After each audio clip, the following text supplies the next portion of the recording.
હવે આપણે સમજવાનું છે કે આ જે ઇકોસિસ્ટમ જે છે ને એને આપણે થોડું સમજીએ. ઇકોસિસ્ટમની અંદર 3 અલગ અલગ પિરામિડ આવે. આખી ઇકોસિસ્ટમ જે છે ને એની અંદર 3 અલગ અલગ પિરામિડ આવે. એ આપણે પહેલાં જોઈ લઈએ. પણ એ જોતાં પહેલાં આપણે જે છે ને એ આહાર કડી જોઈ લઈએ. ફૂડ ચેઇન જે છે ને એ પહેલાં જોઈ લઈએ. બરાબર? ઓકે, ચલો. ફૂડ ચેઇન એટલે શું? તો એ આપણને ખબર જ છે. એટલે કે આહાર કડી, 2 શબ્દ આવે. એક તો આહાર કડી એટલે કે ફૂડ ચેઇન, અને બીજું આવે વેબ, ફૂડ વેબ એટલે કે આહાર ઝાડ. પહેલાં આપણે આહાર કડી સમજીએ. આહાર કડી આપણે નાના ધોરણોમાં પણ આવતી જ હતી કે એક વસ્તુ બીજી વસ્તુને ખાય, બીજી વસ્તુ ત્રીજી વસ્તુને ખાય, ચોથી વસ્તુને ખાય, એ રીતે. પેજ નંબર 51માં આવો. એમાં જો ફૂડ ચેઇન, પહેલાં આપણે ફૂડ ચેઇન સમજીએ. જેમ કે પ્લાન્ટ, વૃક્ષ છે, તો વૃક્ષને કોણ ખાશે? હરણ વૃક્ષને ખાઈ જશે. અને હરણને કોણ ખાશે? સિંહ ખાશે. અને સિંહ જે છે એ મૃત્યુ પામશે એટલે માટીમાં પડી જશે. અને એ જ માટીમાં પાછો પ્લાન્ટ એટલે કે છોડ ઉગશે. પહેલાં તો એક વસ્તુ યાદ રાખો, ગમે આ કડી, ગમે આ ચેઇન, ગમે આ ચક્ર, ગમે આ સાયકલ શબ્દ આવે તો સમજવાનું કે આ શેની વાત કરતા હશે? કે આ એક રીતનું ચક્ર હશે કે એક જગ્યાએથી ચાલુ થશે પછી પાછું ત્યાં પૂરું થશે. આ એક રીતનું ચક્ર હશે.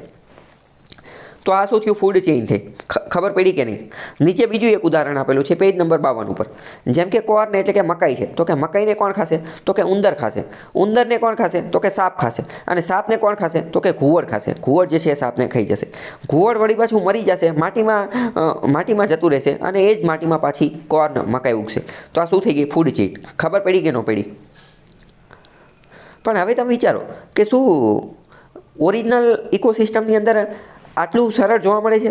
તો કે ના, આટલું સરળ નથી જોવા મળતું. કેમ? કારણ કે શું ઘાસને ખાલી હરણ જ ખાશે?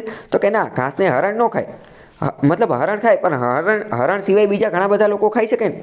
બીજું લાયન છે, લાયન શું ખાલી હરણને જ ખાશે? તો કે ના, એ હરણ સિવાય પણ બીજા ઘણા બધાને ખાઈ શકે. સેમ એ જ વસ્તુ અહીંયા છે. એટલે કે ફૂડ ચેઇન આપણે આપણી સરળતા માટે સમજીએ છીએ, આપણે આપણી સરળતા માટે. જ્યારે ઓરિજિનલ ઇકોસિસ્ટમ જે છે, ઓરિજિનલ ઇકોસિસ્ટમ એ તો ઘણી બધી કોમ્પ્લેક્સ છે.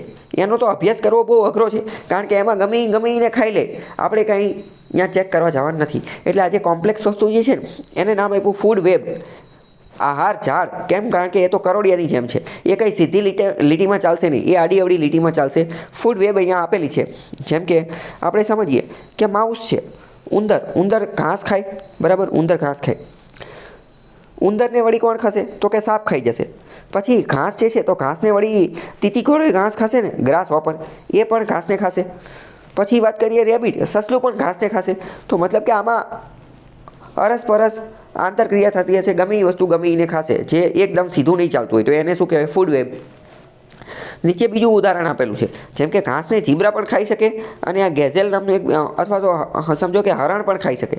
જ્યારે સિંહ જે છે, સિંહ જીબ્રાને, હરણને ગમે એને ખાઈ શકે. તો આ જ્યારે આડી અવળી કોમ્પ્લેક્સ વસ્તુ હોય તો એને ફૂડ વેબ કહેવામાં આવે. ખબર પડી આટલી કે ન ખબર પડી? ચલો હવે આપણે સમજીએ આહાર શૃંખલા પેજ નંબર 45માં. તો પહેલી જ વસ્તુ આપેલી છે કે જીવાવરણ એક વૈશ્વિક તંત્ર છે. તો એ શું કહેવા માંગે છે? કે આ સમગ્ર પૃથ્વી એક બહુ મોટું જીવાવરણ છે, એવું કહી શકાય. મેં તમને પહેલાં જ સમજાવી દીધું, સમગ્ર પૃથ્વી એક બહુ મોટું જીવાવરણ છે. સમજાણું કે ન સમજાણું? આ જીવાવરણની અંદર જૈવિક અને અજૈવિક 2 પ્રકારના ઘટકો હોય છે. બંને આપણે જોઈ લીધા. હવે આપણે વાત કરીએ કે સમગ્ર ફૂડ ચેઇનની અંદર જેટલા પણ સજીવો છે એ બધા સજીવોને જીવવા માટે ઉર્જાની જરૂર પડે. આ ઉર્જા એ લોકો કેનેથી પૂરી કરે?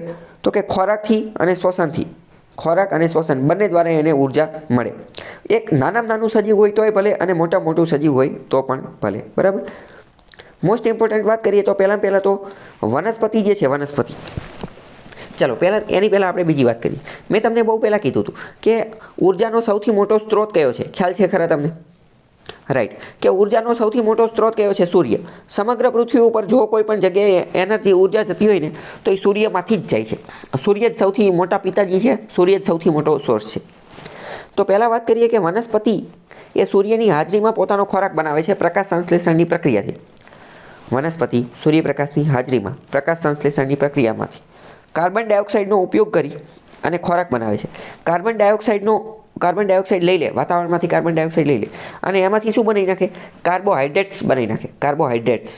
શું? કાર્બોહાઈડ્રેટ્સ. અને એને ખાઈ જાય કાર્બોહાઈડ્રેટ્સ. કાર્બોહાઈડ્રેટ્સ એક એનર્જી ઉર્જાનો સૌથી મોટો સ્ત્રોત છે. કાર્બોહાઈડ્રેટ્સ એનર્જી ઉર્જાનો સૌથી મોટો સ્ત્રોત છે. હું 2-3 શબ્દ બોલું છું, એમાં ઘણા બધા પ્રશ્ન પૂછાશે કે વનસ્પતિ પ્રકાશ સંશ્લેષણ ફોટોસિન્થેસિસની પ્રક્રિયાથી પોતાનો ખોરાક બનાવે છે. કોની મદદથી? તો કે કાર્બન ડાયોક્સાઇડથી. એટલે કે વનસ્પતિ વાતાવરણમાંથી કાર્બન ડાયોક્સાઇડ લઈ લે, સૂર્યપ્રકાશની હાજરીમાં પ્રકાશ સંશ્લેષણની પ્રક્રિયા કરે અને આ જે કાર્બન ડાયોક્સાઇડ જે છે એને કાર્બોહાઈડ્રેટ્સમાં ફેરવી નાખે. શેમાં ફેરવી નાખે? કાર્બોહાઈડ્રેટ્સમાં. ખબર પડી કે ન પડી? અમુક વસ્તુ તમને ખબર હશે, કાર્બોહાઈડ્રેટ્સવાળી નહીં ખબર હોય તો એ તમારે યાદ રાખવાનું. પ્રશ્ન પૂછી જશે કાર્બન ડાયોક્સાઇડનું શેમાં રૂપાંતરણ થાય છે? કાર્બોહાઈડ્રેટ્સમાં. ઓકે, ખ્યાલ આવ્યો કે નહીં? તો એક રીતે જોઈએ તો વનસ્પતિ પોતાનો ખોરાક જાતે બનાવે છે, એને બીજા કોઈ વસ્તુની જરૂર નથી. એટલે એને ઓટોટ્રોપ્સ કહેવામાં આવે અથવા સ્વ ઉત્પાદક કહેવામાં આવે. ઓટોટ્રોપ્સ એટલે કે સ્વ ઉત્પાદકો અથવા પ્રાથમિક ઉત્પાદકો, પ્રાઇમરી પ્રોડ્યુસર્સ. પ્રાઇમરી કારણ કે એને કોઈની જરૂર નથી ને, સૂર્યની હાજરીમાં પોતાની જાતે જ બનાવી નાખે. તમને એવું લાગે એવું તો આપણે જાતે બનાવીએ છીએ ને, આપણે રસોડામાં જઈને કે ગમે જઈને ગેસ બેસ ચાલુ કરી, તો કે ના, એની વાત નથી. આપણે વનસ્પતિની તો જરૂર પડે છે ને, અથવા કંઈ પ્રાણીની જરૂર પડે છે. કોઈ કેમ કે નોનવેજ ખાતા હોય તો પ્રાણીની, આપણે કંઈક બીજી વસ્તુની. આપણે શું ડાયરેક્ટ સૂર્યમાં બેસી જઈએ તો આપણને એનર્જી મળી જાય? તો કે ના, ન મળી જાય. આપણે કંઈક ખોરાક ખાવો પડે. તો આપણે જે છે એ ઓટોટ્રોપ્સ, સ્વ ઉત્પાદક કે આપણે સ્વ નથી. વનસ્પતિ એક જ એવી છે કે જે કહેવાય છે જે પ્રાથમિક ઉત્પાદક છે અને સ્વ ઉત્પાદકો છે. બરાબર? આટલો ખ્યાલ આવ્યો કે ન આવ્યો? તો વનસ્પતિ પોતાનો ખોરાક જાતે બનાવે છે, પહેલી વસ્તુ. બીજી વસ્તુ સેમ એ જ વસ્તુ તમને ખ્યાલ હશે, ફાઇટોપ્લેન્કટનની મેં વાત કરેલી હતી. પ્લેન્કટન કે જે ક્યાં હોય? સમુદ્રની અંદર હોય. તો સમુદ્રની અંદર આ જે પ્લેન્કટન જે છે એ પણ એક પ્રકારની વનસ્પતિ છે. તો એ પોતાનો ખોરાક જાતે બનાવતી હશે કે નહીં બનાવતી હોય? તો એ પણ પોતાનો ખોરાક જાતે બનાવતી હશે. બીજી મોસ્ટ ઇમ્પોર્ટન્ટ વસ્તુ, લીલ. પાણીની અંદર લીલ હોય અથવા લીલ જે છે, લીલ એ પણ એક સજીવ છે. લીલ, જેને ઇંગ્લિશમાં કહેવાય એલ્ગી, જેને ઇંગ્લિશમાં શું કહેવાય? એલ્ગી. તો લીલ અને એલ્ગી એ પણ એક પ્રકારનું સજીવ છે. એક પ્રકારનું સજીવ છે. તો એ પણ પોતાનો ખોરાક જાતે બનાવશે. કેમ? કારણ કે એ પણ પ્રકાશ સંશ્લેષણની પ્રક્રિયા કરી શકે છે. લીલ જે છે એ પણ પ્રકાશ સંશ્લેષણની પ્રક્રિયા કરી શકે છે. સામાન્ય રીતે આપણા મગજમાં એવું ફિટ હોય કે ખાલી વનસ્પતિ જ કરે છે, પણ એવું નથી. વનસ્પતિ સિવાય લીલ પણ આ પ્રક્રિયા કરે છે. ઓકે, ખ્યાલ આવ્યો કે નહીં? ચલો, હવે એને સ્વ ઉત્પાદકો, પ્રાથમિક ઉત્પાદકો શા માટે કહે છે એ પણ આપણે જોઈ લીધું. બરાબર? હવે વનસ્પતિને શું કરશે? તો કે વનસ્પતિને કેટલાક જંતુઓ અને પ્રાણીઓ ખોરાક તરીકે ખાશે. બરાબર? અને એ પોતાનો ખોરાક જાતે ઉત્પન્ન કરતા નથી, અન્ય દ્વારા ઉત્પન્ન કરવામાં આવેલા ખોરાક ઉપર નભે છે. તો આમાંને શું કહેવાય? તો આમાં એક રીતે જોઈએ તો અહીંયા આપણે ઉર્જાનું સ્વરૂપ બદલાઈ ગયું ને. પહેલાં સૂર્યમાંથી ઉર્જા ક્યાં ગઈ? વનસ્પતિમાં. વનસ્પતિમાંથી ઉર્જા ક્યાં ગઈ? પ્રાણીઓમાં. બરાબર? આ વસ્તુ આપણે જોઈએ. તો જે ગાય ને, ભેંસ ને, હરણ ને, આ બધા, આને આપણે તૃણાહારી કહીએ છીએ. તૃણાહારી અથવા પ્રાથમિક ઉપભોક્તા કહીએ છીએ. પ્રાથમિક ઉપભોક્તા જે છે એ કહીએ છીએ. પ્રાથમિક ઉપભોક્તા કયા હશે? પ્રાથમિક ઉપભોક્તા એ જ હશે કે જે માત્ર અને માત્ર વેજીટેરિયન હશે, તૃણાહારી હશે, જે માત્ર અને માત્ર ઘાસ ખાતા હશે એ. બરાબર? એ પ્રાથમિક ઉપભોક્તા. હવે આ જે પ્રાથમિક ઉપભોક્તા જે છે એને ખાવાનું કામ કરશે, એટલે કે માંસનો ઉપયોગ કરશે કોણ? એવા પ્રાણીઓને માંસાહારી પ્રાણીઓ કહીએ, જેમ કે સિંહ, વાઘ, દીપડો, અજગર, આ બધા. તો આ હિંસક અને માંસાહારીઓ પ્રાણીઓ છે, આ તૃણાહારીઓને ખાઈ જશે. એટલે કે પ્રાઇમરી જે પ્રાથમિક ઉપભોક્તા જે છે એને ખાઈ જશે. બરાબર? તો મતલબ કે એ દ્વિતીય લેવલની ફૂડ ચેઇનની અંદર આવશે. તો એને માંસાહારી કહીએ છીએ. ઇન શોર્ટ, અહીંયા તમે સમજો કે આ ફૂડ ચેઇન જે છે એની અંદર અલગ અલગ લેવલ છે. પહેલું લેવલ, બીજું લેવલ, ત્રીજું લેવલ. કે સૌથી પહેલું લેવલ તો સૂર્યનું છે. એની પછી બીજા લેવલનું કયું છે? તો કે વનસ્પતિનું અથવા લીલનું પણ લઈ શકાય, કે જે પોતાનો ખોરાક જાતે બનાવતા હોય એ. એટલે કે જે પ્રાઇમરી હોય એ. પ્રાઇમરીમાં તો મુખ્યત્વે વનસ્પતિ જ આવશે. પછી બીજા લેવલનું કયું આવશે? તો કે બીજા લેવલનું જે છે એમાં આવશે તૃણાહારીઓ, કે જે વેજીટેરિયન, ઘાસ ખાતા હોઈએ. અને એની પછીનું આવશે કયું? તો કે દ્વિતીય લેવલનું. એ કોણ હશે? તો કે માંસાહારી, કે જે પ્રાણીઓને ખાતા હોઈએ. તો આ બધા લેવલ તમને સમજાણા કે નહીં પહેલાં? બરાબર? તો 3 અલગ અલગ પ્રકારના લેવલ છે. ઓકે, ત્રીજા લેવલની અંદર કોણ આવશે? આપણે બીજા લેવલની અંદર શું જોયું? તો કે બીજા લેવલની અંદર માંસાહારી જોયા. તો કે ત્રીજા લેવલની અંદર કોણ આવશે? તો કે ત્રીજું લેવલ એવું આવશે કે જે વેજીટેરિયન અને નોન વેજીટેરિયન, એટલે કે તૃણાહારી અને માંસાહારી બંને હોય. તો કે એવું કોણ છે? તો કે એવું કે કૂતરા છે, કૂતરાને રોટલી દેવ, રોટલી ખાઈ લે. બીજી માંસય ખાઈ લે. મનુષ્ય છે, બરાબર, વેજીટેરિયન નોન વેજીટેરિયન બની હોય. તો એ તૃતીય ઉપભોક્તાની અંદર આવશે. 3 લેવલની અંદર આવશે. ત્રીજા લેવલની અંદર આવશે. ઓકે, ખ્યાલ આવ્યો? તો બધા લેવલ પહેલાં તો ખબર પડી કે ફરીથી એકવાર કહી દઉં કે સૌથી પહેલું મોટું તો સૂર્ય, એની પછી આવશે વનસ્પતિ. તો વનસ્પતિ કયું લેવલ? તો કે પ્રાઇમરી પ્રાથમિક લેવલનું. એની પછી દ્વિતીયક લેવલનું કોણ હશે? તો કે જે તૃણાહારીઓ હશે એ. પછી એની પછી કોણ હશે? તો કે માંસાહારી. અને એની પછી કોણ હશે? મિશ્રાહારી. ઓકે, ખ્યાલ આવ્યો કે નહીં?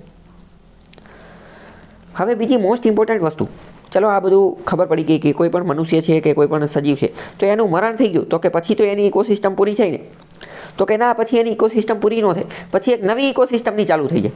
મૃત પ્રાણીઓ, કોઈ પણ સજીવનું મૃત્યુ થાય ને એની પછી પણ એક નવી ઇકોસિસ્ટમની શરૂઆત થઈ. એ કઈ રીતે? તો માની લો કે જે માણસ મરી ગયું છે તો એના અવશેષો હશે, એ સડશે, તો એના અવશેષો સડી જશે ને એ મરી જશે. તો જંગલમાં આવી કોઈ ડેડ બોડી કે એવું કંઈ પડ્યું હોય તો એની ઉપર તમને જોયું હશે કે અમુક સજીવો આવી જશે, અમુક ઉધઈ આવી જશે, અમુક ઈયળ ને એવું બધું આવી જશે. તો આ નવી ઇકોસિસ્ટમ આવી ગઈ ને. સમડી ને ગીધ ને કે આ બધા કેવા છે? આ બધા એવા છે કે જે મૃત્યુ પામેલી વસ્તુ જ ખાય છે, મૃત્યુ પામેલી વસ્તુ જ ખાય છે. તો આ એક રીતે નવી ઇકોસિસ્ટમ ચાલુ થઈ ગઈ કે જે મૃત્યુ પછી ચાલુ થઈ છે. મૃત્યુ પહેલાંની જે ઇકોસિસ્ટમ હતી એ આહાર કડી હતી, આ મૃત્યુ પછી એક નવી ઇકોસિસ્ટમ ચાલુ થઈ છે. પણ મૃત્યુ પછી જે નવી ઇકોસિસ્ટમ થાય છે તો એ પણ એક રીતની તો આહાર કડી જ છે ને આ બધા સજીવો માટે. કયા? સમડી, ગીધ, ઉધઈ, એ બધા માટે. તો આ બધા જે છે એને કહેવામાં આવે છે ડીકમ્પોઝર્સ, એટલે કે વિઘટકો. સમડી, ગીધ, ઉધઈ, ઈયળ, આ બધાને વિઘટકો કહેવામાં આવે છે, ડીકમ્પોઝર્સ. કેમ? કારણ કે એ આખી બોડી, આખા સજીવ જે છે એનું ડીકમ્પોઝ કરી નાખે છે, એનું વિઘટન કરી નાખે છે, એને નાના નાના ટુકડાની અંદર વિભાજિત કરી નાખે છે. અને એક રીતે આપણે હિન્દુમાં તો એક ડાયલોગ છે કે મૃત્યુ પછી શરીર માટીમાં પડી જાય છે. તો હકીકતમાં આ જ સજીવો જે છે એ શરીરને પાછું માટીમાં ભેળવી દે છે. ખ્યાલ આવ્યો કે નહીં?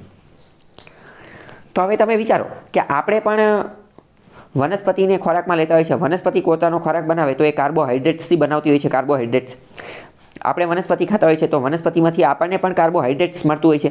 તો આપણને ઇન શોર્ટ એટલી તો ખબર પડી ગઈ કે આપણા શરીરની અંદર પણ ધીમે ધીમે કાર્બન આવી જાય છે. કાર્બન હકીકતમાં કેવું છે? તો કે અજૈવિક છે, અજૈવિક. પણ એ ધીમે ધીમે આપણા શરીરની અંદર ઘૂસતો જાય છે. બરાબર? એટલે તમે એક વસ્તુ નોટ કરેલી હશે કે દરેક સજીવની અંદર કાર્બન તો હોય જ છે, દરેક સજીવની અંદર કાર્બન તો હોય જ છે. શા માટે? કારણ કે કાર્બોહાઈડ્રેટ્સના માધ્યમથી એણે ઉર્જા મેળવેલી હોય છે એટલે. અને એટલે તમે એક વસ્તુ નોટ કરેલી હશે કે ગમે ત્યારે કોઈ જૂની વસ્તુ જે છે એનો પતો લગાવવાનો હોય તો કાર્બન ડેટિંગ પદ્ધતિનો ઉપયોગ કરતા હોય છે. રેડિયો એક્ટિવ કાર્બન C12નો ઉપયોગ કરતા હોય છે. કેમ? કારણ કે કાર્બન જે છે એ દર થોડા વર્ષે એની ઉંમર જે છે એ અડધી થતી રહેતી હોય છે. તો એના આધારે પતો લગાવતા હોય. તો આપણે જોયું કે દરેક સજીવમાં કાર્બન તો હશે જ તે. તો આ બધી વસ્તુ એકબીજાને કઈ રીતે કનેક્ટેડ છે હકીકતમાં જોઈએ કે કાર્બન ડેટિંગ ટેકનિક તો એ તો હિસ્ટ્રીમાં વાપરવામાં આવે, પણ એનું આપણે અહીંયા કઈ રીતે સમજાય એક ખ્યાલ આવ્યો કે ન આવ્યો? ઓકે, ચલો. તો આવી રીતે જે છે એ અલગ અલગ ટોપિક, અલગ અલગ લેવલ જે છે જોવા મળે, બધા લેવલ જે છે એ આપણે જોઈ લીધા.